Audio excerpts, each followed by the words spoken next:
Oke, bismillahirrahmanirrahim. Assalamualaikum warahmatullahi wabarakatuh. Pagi hari ini mungkin saya akan mengajarkan kepada teman-teman semua terkait materi komponen kontrol output di kelas 10 teknik audio video, yaitu di SMKN 7 Kota Bekasi.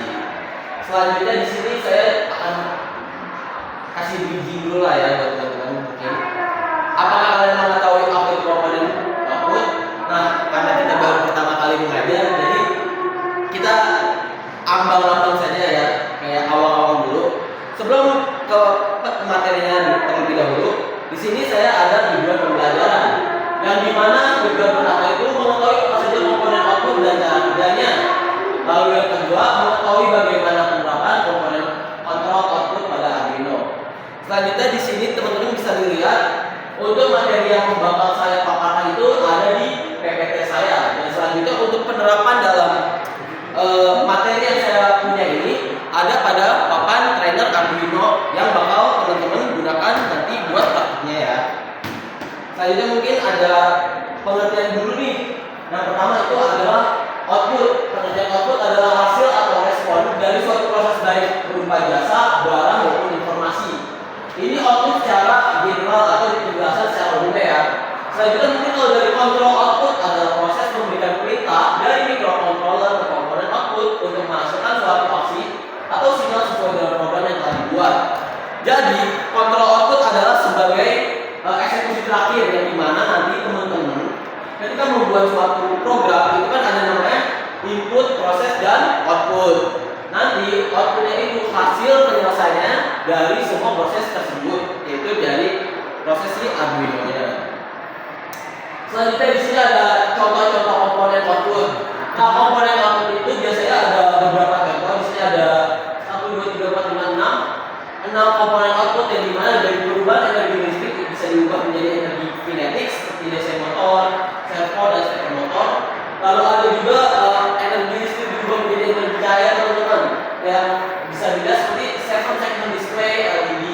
Selanjutnya juga ada komponen perubahan energi listrik menjadi energi bunyi seperti buzzer. Selanjutnya nih teman-teman, untuk penjelasan pada kali ini kita fokus terhadap yaitu LED. Nah, di sini ada LED, sudah saya jelaskan secara awal ya tadi ya. LED itu adalah komponen elektronika yang dapat memancarkan cahaya monokronik ketika diberikan tegangan. Bentuk LED mirip dengan sebuah bohlam lampu yang kecil dan dapat dipasang dengan mudah ke dalam berbagai perangkat elektronika. Jadi LED itu sama seperti lampu teman-teman. Cuman bedanya LED ini berukurannya kecil, biasanya digunakan sebagai tanda indikator suatu alat gitu.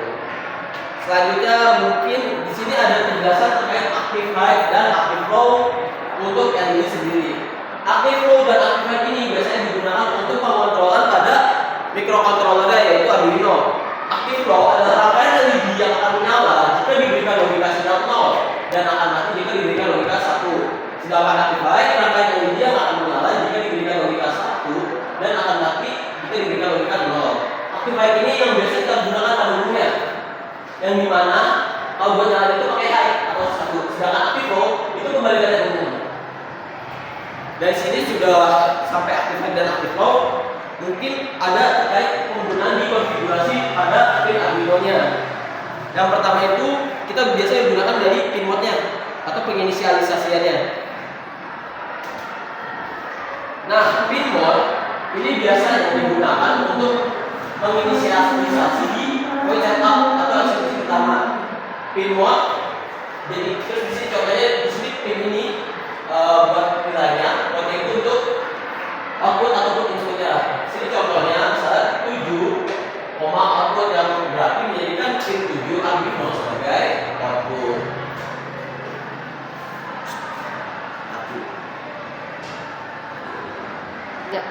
Nah, selanjutnya ini ada fungsi dasar output pada Arduino, yaitu Arduino itu punya dua fungsi output, yaitu ada digital dan analog. Digital light itu biasa digunakan untuk memberikan sinyal digital yaitu high dan low pada pin Arduino yang bisa sebagai output. Contohnya di sini digital light 9, high, buka kurung, tutup kurung, titik koma, itu menjadikan LED di pin 9 akan menyala. Selanjutnya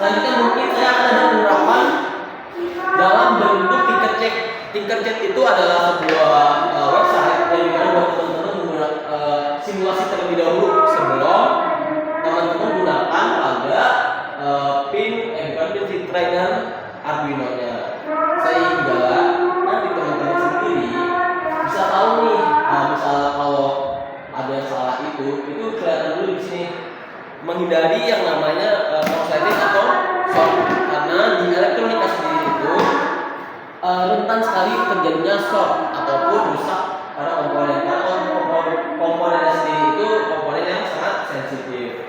Nah, kalau penggunaan pada teman-teman di sini bisa lihat ada blok yang dimana itu untuk komponen-komponennya sendiri. Teman-teman tarik di sini. Yang digunakan adalah Arduino. Teman-teman ambil Arduino-nya. Selanjutnya di sini kita pakai breadboard. Breadboard itu apa sih? Itu sebagai tempat untuk memasukkan sinyal arus listriknya pada komponen-komponen di sini. Jadi tidak perlu menggunakan kabel-kabel yang terlalu banyak. Nah, di sini kita bakal coba bikin satu lampu secara aktif kayak dulu ya. Nah, di sini ambil LED-nya. Nah, untuk penentuan LED sendiri teman-teman, LED itu bisa dilihat dari, kita gambarkan contoh. Di sini ada LED. Nah, LED itu ada kakinya yang satu panjang, satu pendek. Nah, untuk menentukan anoda dan katodanya, teman-teman bisa lihat kaki panjang itu adalah bagian yang plusnya, sedangkan kaki pendeknya itu adalah bagian minusnya. Nah, kalau misalnya dari gambar tersebut ini kakinya udah gak ada, teman-teman bisa lihat dari lempengannya. Lempengan yang ada di dalam LED-nya. Jika lempengannya itu lebih besar, itu berarti tandanya di sini adalah katoda atau minus. Sedangkan jika lempengannya itu lebih kecil, itu anoda ataupun plus. Nah, karena di sini sudah tahu ya bagian anoda dan katodanya. Selanjutnya kita pasang. Contoh di sini anodanya itu kakinya masuk ke pin breadboard. Nah, pin breadboardnya diambil lagi ke bagian pin Arduino. Kita pakai Arduino-nya di nomor. Selanjutnya kaki anodanya itu dipasang pada breadboard-nya. Lalu dari kaki anoda yang di sini masukkan resistor yang digunakan. Nah, di sini resistor itu teman-teman klik dulu untuk disetting. Nah, kita ganti resistansinya menggunakan 220. Kenapa sih kok LED itu harus pakai resistor? Karena LED itu rentan dengan namanya arus yang masuk berlebihan, sehingga jika ada arus yang masuk berlebih, LED itu akan langsung mati. Makanya kita butuh penghambat dengan menggunakan resistor. Selanjutnya dari kaki resistor ini disambung nih ke pin LED-nya. Kita sambung, kita contoh masuk ke pin 5.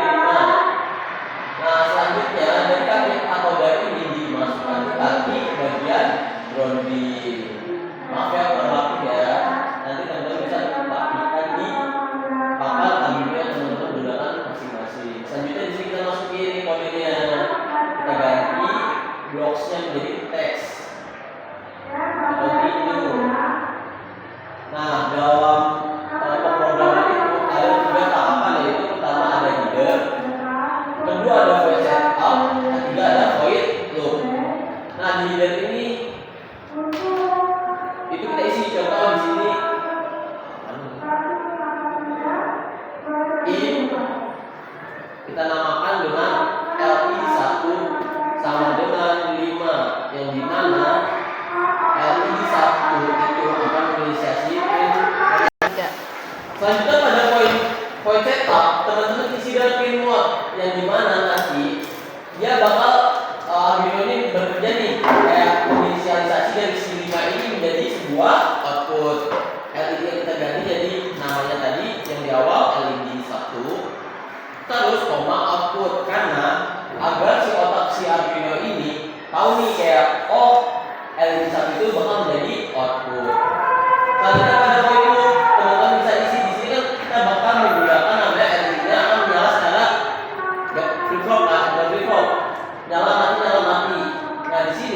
maka di awal digital light buka kurung LED 1 sama dengan high, yang dimana nanti dalam program sendiri itu menjelaskan nih programnya LED 1 ini bakal nyala.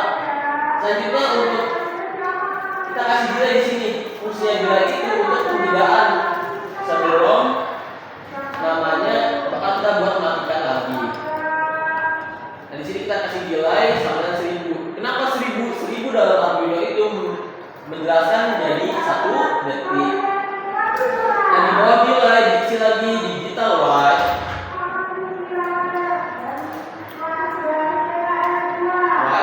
LED 1, low, yang dimana nanti LED 1 akan mati.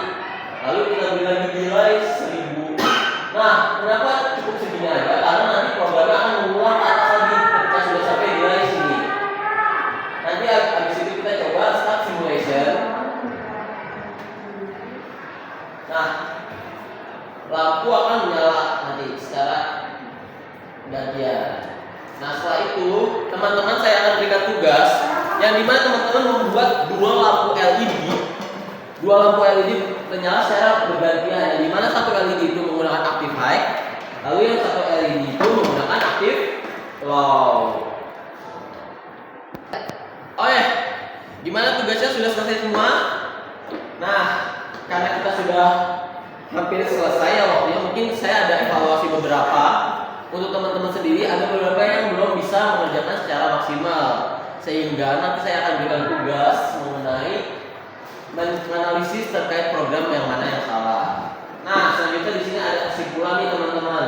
Jadi kesimpulan pada hari ini kita belajar tentang output, yang dimana output merupakan komponen utama dalam setiap sistem. LED merupakan salah satu komponen output yang memiliki cara kerja sendiri. Untuk pengaktifan dalam Arduino juga dibutuhkan konfigurasi dan beberapa fungsi sehingga LED dapat menyala. Mungkin sekian pertemuan pada hari ini.